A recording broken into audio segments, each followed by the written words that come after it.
Ivana Kovač u Zagrebu je održala zadnji koncert u kojem je nastupila kao pjevačica grupe Magazin. O danima provedenima u kultnoj grupi, o nastavku karijere i pokojnom bratu Ediju razgovarala je s našim Klaudijom Kramarićem.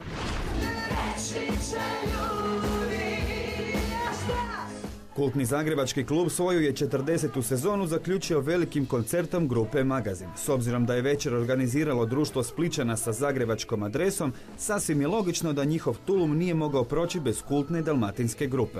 To su dalmatinske veze i da su uvijek znali napraviti vrhunski štimu. Nakon 4 godine zajedničkog nastupanja ovaj koncert ujedno bio i oproštaj Ivane Kovač od grupe Magazin. Ivanu će u bendu zamijeniti mlada Andreja Šušnjara, a kći neokrunjenog kralja hrvatske estrade Miše Kovača započet će solo karijeru.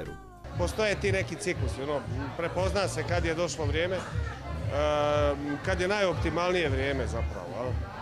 Objektivno mogli smo mi još od 80-ih pa do danas pjevati sa Nikolovskom, ništa se povijesno ne bi desilo. Onda bi hrvatska scena bila siromašnija i za Danijelu i za Jelenu, evo sad za Ivanu.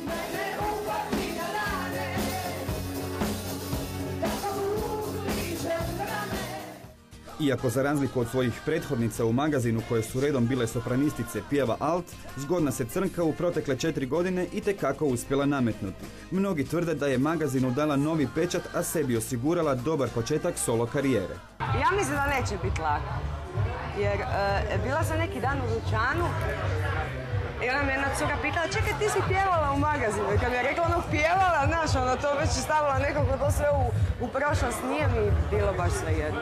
A kako i bi, jer iako je iza nje stajao poznati otac, Ivanini počeci u Magazinu bili su sve samo ne jednostavni. Morala se dokazati i osvojiti vjernu publiku benda s dugogodišnjom karijerom. Ja sam toliko pucala te tekstove na koncertima. Ja sam vrlo kratak period da naučim sve to. Ona je počela pjevat, ona bi u jednoj pjesmi opjevala, ja mislim 3-4 pjesme, sam zaboravljala tekstove pa sam sama sebi nekako slagala, još uopće nisam znala koju pjesmu pjevam, ništa. Oni su sve to trpili onako, milina. Uz Magazin će je zauvijek vezati lijepe uspomene i mnoge nezaboravne situacije, a i nju će dečki iz benda po mnogo čemu pamtiti. Ja pamtim kad smo se vozili na Brač s gliserom, svi zajedno, išli smo na neku gažu zajedno i sidimo na krmi. U jednom trenutku Ivana, koja je bila u svom filmu Skroz, mi obilazimo Marijan, Ivana kaže, koji je ovo otok? Eto, to mi je bilo najsmešnije. To nije trebalo. Ali ja se moram izvući. Stvarno se moram izvući. Željko rekao, ja sam bila u svom filmu. Znači, ja sam krenula, kad smo mi krenuli, bila sam Luka, sve super, onda sam otišla negdje u svojoj glavi, onda sam se jedanput vratila, uopće nisam uhvatila onu scenu prije. Kako doznajemo, Ivanin otac Mišo jedva čeka početak kćerine solo karijere. Otac i kći posebno su se vezali nakon obiteljske tragedije i zlosretne pogibije Ivaninog brata. Ja se Ediju osjetim svaki dan, a svaki dan. Meni najteže su ti trenuci, stvari kad moj rođendan, kad je godišnjica.